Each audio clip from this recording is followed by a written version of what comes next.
Ah putain.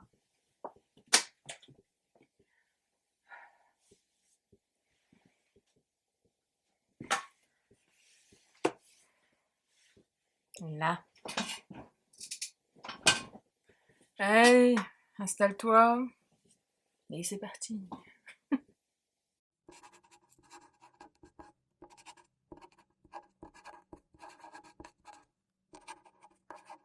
Hello hello, j'espère que tu vas bien. On se retrouve aujourd'hui pour une nouvelle vidéo et c'est un update lecture. Oui, en ce moment j'enchaîne les updates lecture, mais en fait au final je lis pas mal. Vu que, comme je disais la dernière fois, hein, j'ai plus le chemin pour aller au travail, fin de midi je lis. Clairement, je mange, je lis, le matin je déjeune, je lis, donc ça va beaucoup plus vite et donc du coup j'ai lu pas mal de bouquins dernièrement. Et donc je pensais faire un petit update encore de 4 livres et au final j'en ai encore 5 à te présenter. Bref, mais je vais essayer d'être concise, d'être rapide, enfin d'être bien concise et que tu aies toutes les infos, comme ça on aura, enfin t'auras tout ce qu'il faut quoi. Bref, du coup on va commencer avec le premier qui n'est autre que Donne-moi ton cœur de Sarah Wolf, publié chez Pocket Jeunesse. Euh, Comment te dire que si tu avais vu mes stories sur Instagram, d'ailleurs si tu me suis pas sur Instagram, n'hésite pas à aller faire un petit tour. Je donne beaucoup d'avis en fait à chaud pendant mes lectures, on va dire en stories. Bref, si tu n'as pas vu, ben je veux la suite. J'ai adoré cette lecture. C'est mon premier roman de Sarah Wolf. Sarah Wolf, généralement, enfin de ce que je vois et de ce que j'ai vu sortir en France, c'est une auteure. Je dis ça parce qu'en fait il y a ces autres livres là. C'est une auteure de un peu de young adulte contemporain, amour, etc. Et là, au final, euh, c'est de la fantasy. Et le truc, c'est que quand je l'ai acheté celui-ci, j'ai été hyper happée en fait par le résumé parce que le résumé, je le trouve trop bien et il m'a donné super envie en fait. Et là, tu vas suivre du coup Zera, qui est une jeune fille qui en fait est morte. Est morte. Elle est morte. Enfin, elle est comme si qu'elle était morte en fait, parce que en gros, elle a rencontré, enfin, elle a croisé le chemin d'une sorcière qui lui a enlevé son cœur et qui le garde pour elle. Et si Zera veut récupérer le cœur, il faut qu'elle récupère, qu'elle arrive à choper le cœur du prince du royaume. Parce que voilà, j'en dis pas plus parce que sinon je vais te spoil toute l'histoire, parce qu'il est quand même pas gros, il fait 300, presque 400 pages, il fait 394 pages, mais il se passe vraiment plein de choses. Tu as comment dire, un univers qui est vraiment sympa, qui est vraiment bien détaillé par page, et en fait tu suis l'univers, tu découvres l'univers en même temps que l'action. Chose qui n'était pas réalisée forcément dans le faiseur de rêve, admettons. C'était vraiment sur quelque chose de différent. Mais au final, j'ai adoré et j'ai beaucoup aimé en fait le personnage de Zera qui a un humour. Enfin, en fait c'est Sarah Wolf, mais il y a un humour un peu décalé, un peu complètement what the fuck, et ça j'ai adoré. Franchement, j'ai passé un super bon moment de lecture, je l'ai bouffé et je veux trop la suite. Mais je sais que le tome 2 n'est pas encore sorti en France, n'est pas encore sorti aux États-Unis, il me semble, ou en Angleterre. Je pense que c'est aux États-Unis. Ouais, c'est aux États-Unis. Et donc, du coup, bah, ça fait un peu chier, parce que j'aimerais tellement avoir la suite. Parce que vu comment ça se termine là, tu te dis. En fait, je ne comprends pas pourquoi Pocket Jeunesse n'a pas dit que c'était un tome 1, parce qu'au final, c'est pas un one-shot, c'est un tome 1. Il y a une suite, et c'est un fini en cliffhanger, donc sache-le si tu l'as dans ta palle. Moi, je pensais que j'allais pouvoir supporter, je le supporte, hein, voilà, mais c'est vrai que quand le tome 2 va sortir, je veux pas me gêner pour l'acheter tout de suite, quoi. Ça, c'est clair. Donc voilà, franchement, une très bonne lecture, un très bon moment de lecture, et j'ai adoré, et j'ai vivement la suite, quoi. C'est simple, ça coule de source, t'as de l'humour, t'as des personnages qui sont marrants, et voilà. Le suivant. Le suivant, j'en ai parlé dans mon vlog, parce que à l'heure où tu vois cette vidéo, mon vlog sera en ligne. Normalement, je dois le mettre en théorie bientôt en ligne, hein. Moi, je l'ai pas encore mis en ligne à l'heure où tu vois cette vidéo, mais normalement, toi, tu l'auras vu. Donc, du coup, c'est l'ultime oracle, le tome 2 de Alison Germain, publié aux éditions du Chat Noir. Je veux pas t'en parler trop en détail parce que ce tome 2, bah, c'est un tome 2 déjà de une. Et puis au final, j'en ai parlé quand même pas mal dans mon vlog et aussi sur Insta aussi. Et donc du coup, bah, je veux pas me répéter, mais au final, pour moi, c'est un tome 2 qui est aussi bon que le tome 1. Je m'attendais à ce qu'il soit mieux que le tome 1. Parce que j'avais vu des avis comme quoi ce tome 2 était carrément mieux, etc. Blablabla. Pour moi, non, mais par contre, j'ai bien apprécié le détail qu'on a en plus sur l'univers et sur toute l'histoire en fait au global, c'est des choses qu'on n'a pas dans le premier et que là on creuse un peu plus dans ce second tome. La plume d'Alison Germain, je la trouve super agréable à lire, elle est hyper... elle est simple, avec des références par rapport à moi, des choses de mon adolescence, de mon enfance, et du coup ça me fait sourire, et il y a des choses en fait qui sont marrantes, et puis voilà. Et puis voilà, franchement c'est efficace, et je suis curieuse de voir la suite, du coup, parce que quand même là à la fin tu te dis ah ouais lui aussi, ça aussi, ah non mais encore une fois. Donc je suis curieuse de lire la suite. Le tome 3, je sais même pas quand est-ce qu'il a annoncé. Mais par contre, ça risque d'être pas mal, franchement, cette fin. En tout cas, c'est une bonne saga, on va dire, ouais, c'est du young adulte fantastique. Comment dire, ouais, avec autour de la mythologie. Donc ça vaut le coup. En fait, t'es un peu entre du young adulte fantastique et de la bitlit, mais vraiment, tu frôles un peu. Hein. C'est pas de la bitlit, hein, ni de l'urban fantasy. Enfin, moi, je le classe pas comme ça, et je sais pas, il est classé dans la collection Féline, mais je ne sais pas à quoi ça correspond aux éditions du Chat Noir. Mais bon, voilà. En tout cas, si tu as le tome 1 dans ta palle, n'hésite pas à le sortir, parce que ça se bouffe tout seul. Franchement, je l'ai lu très très vite aussi. En ce moment, je lis que des livres qui se lisent vite aussi, donc forcément. Le suivant, j'ai lu Aime-moi, je te fuis de Morgane Moncomble, donc publié chez Hugo Roman. Bah, en fait, je l'ai bouffé aussi celui-là. Je crois qu'il a fait 2 jours, même pas. Je sais même plus, je note mes dates moi dans mon carnet, mais je ne sais plus combien de temps il a fait. Mais en tout cas, je l'ai lu très très vite, et j'ai beaucoup plus aimé celui-ci que Viens on s'aime. Voilà, et je le dis. Euh, En fait, j'ai beaucoup aimé le personnage de Zoé et son côté très rebelle, entre guillemets, et le personnage de Jason aussi. Jason, je m'attendais à ce qu'il soit un peu plus, on va dire, salace et complètement déjanté dans ce livre. Au final, il l'est moins, et je trouve qu'il fait vraiment plus adulte. Je sais pas si elle a voulu le rendre plus adulte et plus responsable en fait de lui-même que l'image qu'on a en fait de lui dans Viens on s'aime, mais en tout cas, je l'ai trouvé vraiment plus adulte, mais il y a quand même des passages qui sont très rigolos, notamment un passage au début avec des petits chatons, moi j'ai adoré. Ça m'a fait sourire en fait au final. C'était un peu du comique de situation qui est vraiment bien décrit. Et encore une fois, bah, la plume de Morgane Moncomble, moi je la trouve très sympathique aussi à lire, un peu comme Alison Germain en fait. C'est des plumes qui sont addictives, comment dire, qui se bouffent toutes seules en fait. Et tu as des mots, enfin c'est simple, t'as des dialogues, enfin ça avance en fait. Tu sens que tout avance en même temps, et t'es guidé en fait dans ta lecture, et tu enchaînes les chapitres et tu t'en rends pas compte. Là celui-ci il fait combien de pages? Il fait 472 pages, presque 500 pages. Tu vois pas les choses passer. Et donc voilà. Franchement, j'ai beaucoup plus aimé celui-ci, donc je te fais pas... Enfin, en gros, le résumé c'est juste Zoé... ouais c'est Zoé. Les prénoms féminins. Zoé qui est une jeune fille qui en fait... euh, comment dire, elle vit en coloc avec Violette, qui est sa meilleure amie. Et Zoé, elle est à l'ES Mode, en fait, et elle va rencontrer Jason, qui est le meilleur pote de Lohan. Et en fait, il va y avoir une attirance entre eux, sauf que ils peuvent pas se saquer, mais bon, voilà. En gros, c'est «Et moi, je te fuis», quoi. Bah oui, c'est ça, en fait. C'est le titre. Bah c'est... Ouais, c'est ça, c'est... «Et moi, je te fuis», en fait. Bah, voilà, donc... En fait, c'est... Ouais, ok. Fanny, donc en gros, ouais, c'est le jeu du chat et de la souris en fait entre les deux, mais au final, il y a quand même des choses qui se créent, etc. T'as des situations qui vont être propices à certaines choses, et voilà. Le seul truc négatif, et c'est pas négatif, mais il y avait un truc au début, pendant ma lecture, que je disais sur Insta, c'est que il y a des choses en fait que j'aurais... Au début, je me disais, purée, on va l'expliquer ça, parce qu'il y a quand même... Zoé, c'est quand même un personnage qui est assez torturé, et pas mal quand même, elle a des sacrées casseroles derrière son cul quand même. Et au final, il y a certaines réactions au début quand tu n'as pas lu, enfin quand tu n'avances pas forcément, et quand tu arrives presque à la moitié, où tu ne sais pas pourquoi elle réagit comme ça, pourquoi elle fait ça, pourquoi elle fait certaines choses en fait. Tu te dis, et pourquoi elle pense comme ça. Et c'est vrai qu'à partir d'un moment, quand t'as pas les informations, quand c'est pas expliqué, moi, ça commence à me gaver, et je voulais savoir pourquoi, parce que sinon j'allais détester le personnage après, c'est s'il n'y avait pas eu d'explication. Mais il y en a eu, donc j'étais rassurée, et puis voilà.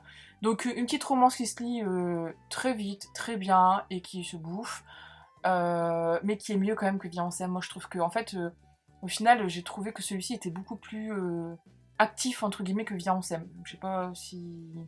Je sais pas pourquoi. Peut-être que ça fait trop longtemps que j'ai lu Viens on s'aime et que j'avais pas lu celui-ci, que j'avais pas sorti de ma palle, mais bon. Voilà, en tout cas, maintenant, tu le sais pourquoi. Ensuite, j'ai lu, enfin, le tome 1 de Kayla Marshall, donc L'Exil, de Estelle Wagner, publié là chez les éditions J'ai lu. Donc c'est la réédition en poche, parce qu'avant, il me semble que c'était édité chez le Chat Noir aussi, hein, je crois. Bref, là tu vas suivre une jeune fille qui s'appelle Kayla, qui en fait est une morphe en fait. Tu es dans un monde où il y a des morphes, donc des morphes de loups, des morphes de renards, d'oiseaux, de corneilles, enfin bref, de corbeaux, enfin tout. Et donc elle vit en meute avec son grand-père qui est l'alpha de la meute, sauf que quand l'histoire commence, Kayla s'est fait virer de sa meute parce qu'elle n'arrive pas à se transformer en loup. Voilà, donc son grand-père l'a banni parce que il peut pas protéger en fait Kayla des autres membres de la meute qui la trouvent bizarre et qui enfin, en profitent pour la maltraiter, etc. Et donc Kayla se retrouve en fait, ça se passe en France, donc ça c'était cool, enfin le peu de fois où j'ai vu que ça se passait en France quoi. Et en fait Kayla se retrouve accueillie par une autre meute qui connaît, qui a connu sa maman. Et voilà, donc j'en dis pas plus, parce que sinon après je te raconte l'histoire en gros, mais voilà. Mais franchement, pour te faire un résumé de mon avis, si tu as aimé Rebecca Keane, si tu veux lire quelque chose qui est un petit peu en dessous de Rebecca Keane, mais si tu veux passer un bon moment, bah lis ça. Franchement, de toute façon, elle s'en cache pas, hein, Estelle Wagner, elle disait dans les remerciements à la fin que, bah, en gros, elle remercie Cassandra O'Donnell, parce que, en fait, sans Cassandra O'Donnell, en fait, elle aurait peut-être pas écrit le bouquin. Donc, on voit que l'influence de Cassandra O'Donnell y est pour quelque chose. Tu sais ou pas mon amour pour cet auteur. Donc, du coup, je m'attendais, en fait... Il y avait quand même beaucoup de similarités, en fait, avec... Enfin, moi, je faisais tout le temps le parallèle en stories avec Rebecca Keane, parce que je me disais, putain, il y a 3 mecs, comme par hasard, dans Rebecca Keane, il y en a autant, comme par hasard, les 3, ils vont tomber amoureux d'elle, enfin, il va y avoir comment dire, des triangles amoureux, des quatuors amoureux, enfin, bref, je me faisais des films et je me disais, ça va pas être possible, si c'est pareil que Rebecca Keane, par contre, je vais pas prendre mon pied, mais c'est différent. C'est différent, tu as une genre de mythologie qui est complètement différente et qui est hyper intéressante, et surtout, tu commences à effleurer cette mythologie vers la fin, et là, tu te dis, ah mais moi je veux la suite. Sauf que t'es en plein confinement et puis tu peux pas te commander la suite, sachant que le tome 2 et 3 sont sortis. Voilà, tu ressens ma détresse parce qu'en fait j'aimerais trop lire la suite. Et je l'ai bouffé aussi, et j'aimerais trop lire la suite, mais je ne peux pas. Donc franchement, ma wishlist de tome 2 là, elle est en train de péter, mais un truc de ouf. Donc je te dis pas quand ça va sortir, quand on va sortir du confinement, quand les librairies vont réouvrir. Voilà, bref. Donc, franchement, si tu aimes l'urban fantasy, Bitlit, fonce. Fonce parce que tu passes un petit moment vraiment sympa. Et puis t'as un personnage quand même qui est qui a un caractère en fait, qui est super sympa et tout. En fait, elle est plus jeune que Rebecca Keane en plus déjà de base, donc t'as une ado là, enfin une ado. Elle a 18-19 ans, donc voilà, donc déjà, c'est pas poussé au point de Rebecca Keane avec plein de... voilà, c'est plus adulte, on va dire, entre guillemets. Mais franchement, ça fait son petit effet et c'est vraiment bien foutu. Et j'ai adoré. J'ai adoré, adoré, adoré. Et je veux trop la suite. Voilà. Et pour terminer... On a fait combien de minutes? Putain, j'étais productive là. Bref, on va terminer, Fanny. Pour terminer, j'ai lu dernièrement Le Joyau de Amy Ewing. Donc c'est le tome 1, c'est publié chez la collection R. Je l'avais depuis longtemps dans ma palle. Ah oui, je ressors un peu quand même des reliques de ma palle, moi. Je l'avais depuis très longtemps dans ma palle. Je l'avais acheté d'occasion parce que je l'avais jamais acheté neuf. Et je crois que je l'ai acheté d'occasion quand le tome 2 est sorti en France. Et là, je sais que le tome 2 et 3 sont dispo, hein. Sauf que je les ai pas. Et là, franchement, j'ai été surprise. Je m'attendais pas à autant aimer. En gros, là, tu vas suivre Violette, qui est une jeune femme qui vit... qui vit dans un genre de couvent, en fait, où elle est amenée... où elle a été amenée, en fait, dans ce couvent quand elle avait 12 ans. Elle a été arrachée de sa famille après un test sanguin qui a révélé qu'elle pouvait tomber enceinte. Parce qu'en fait, tu es dans un monde où le monde est divisé en plusieurs cercles avec les pauvres, les moins pauvres et les moins pauvres, et puis la royauté. Et en fait, la royauté n'arrive plus, enfin les femmes n'arrivent plus à avoir d'enfants. Euh, donc du coup, en fait, ils ont organisé le truc en prenant, en enlevant entre guillemets aux familles pauvres qui, elles, arrivent à procréer, les jeunes filles en fait qui sont aptes à devenir mères. Enfin, en tout cas, à tomber enceinte, à devenir mère porteuse. Et donc du coup, Violette, depuis ses 12 ans, elle est enfermée dans un couvent où elle apprend en fait l'étiquette, etc. Où elle s'embellit, où elle a appris à faire du violoncelle, etc. Et elle va participer du coup à une vente aux enchères d'elle-même. Parce qu'au final, ces jeunes filles, une fois, au bout de 4 ans, sont vendues aux enchères aux personnes de la haute société qui ont besoin de poursuivre, enfin de, comment dire, de continuer leur lignée et qui n'y arrivent pas, donc du coup font appel à des mères porteuses. Et c'est le cas de Violette qui est en fait dans une maison où il n'y a que ça, des jeunes filles qui sont entre guillemets formatée pour ça, et voilà. Sauf que Violette, elle n'a pas choisi cette vie, elle en avait jamais voulu, elle veut vivre avec sa famille, même s'ils sont pauvres, etc. Sauf que ça fait 4 ans qu'elle a été séparée d'eux, et c'est très difficile pour elle, et donc du coup, Violette va être achetée elle va être achetée. Je dis pas par qui, parce que sinon ça te spoil un peu quand même, mais en plus je trouvais ça con, parce que dans le résumé, tu sais qui va l'acheter, et moi je trouve ça un peu débile, parce que surtout qu'à un moment ou un autre, enfin pendant un moment, le bouquin te met le suspense en fait entre qui va vraiment acheter Violette, et je le savais déjà parce que j'avais lu le résumé, quoi, la quatrième de couve. Donc c'est un peu con. Donc je ne te le dis pas, et ne lis pas le résumé. Parce que là, mon résumé, ça va, il était quand même pas mal. Euh, la fille qui se jette des fleurs, quoi. Bref. Et donc c'est là que commence le calvaire entre guillemets de Violette, parce que elle doit entre guillemets répondre aux exigences de sa maîtresse. En plus de ça, elle doit répondre vraiment à des règles complètement stupides, et elle doit aussi, à un moment ou à un autre, tomber enceinte. Sauf qu'en fait, elle va rencontrer un compagnon, donc lui c'est une prostituée carrément qui est utilisée pour divertir les dames, et ils vont tomber amoureux. Voilà, j'en dis pas plus parce que là je te fais vraiment un résumé global. Et donc, franchement, j'ai passé un très bon moment de lecture avec ce bouquin. Je me souvenais plus que les collections R, l'écriture était énorme, donc je l'ai bouffé, je l'ai lu en 2 jours. Et franchement, je l'ai bouffé, il fait 450 pages, donc voilà. Et j'ai beaucoup aimé le côté, comment dire, dystopie, mais pas trop. Après, voilà, t'as toujours le même, on va dire, t'as vraiment quand même toujours le même schéma. Enfin, surtout ces dystopies là, un peu comme la sélection, ou t'as quoi d'autre qui me font penser au même, je sais plus. Enfin bref. Donc, mais t'as toujours quand même le même schéma avec toujours. On est dans un monde où on est maltraité. Ah, mais je suis une jeune fille rebelle. Ah, mais j'ai rencontré un garçon. Ah, mais je peux pas, mon amour est interdit. Ah, et puis après, je sais pas la suite, mais voilà. Mais on sait toujours que voilà, c'est un peu fait comme ça. Sauf que là, en fait, ce qui est original, entre guillemets, c'est la façon dont ça se passe, et comment c'est bien complet. Au final, je trouvais ça hyper complet. Je t'avoue que pendant les 150 premières pages, c'était un peu quand même hard. Quand tu prends du recul sur la société qui est développée là-dedans, tu te dis, la pauvre, elle est juste payée pour... Enfin, même pas payée, elle est juste obligée d'être une poule pondeuse, quoi. Et les personnages secondaires qui sont assez mauvais, assez durs, et voilà. T'as un personnage qui est quand même optimiste, quoi. Parce que voilà, c'est vu ce qui se passe.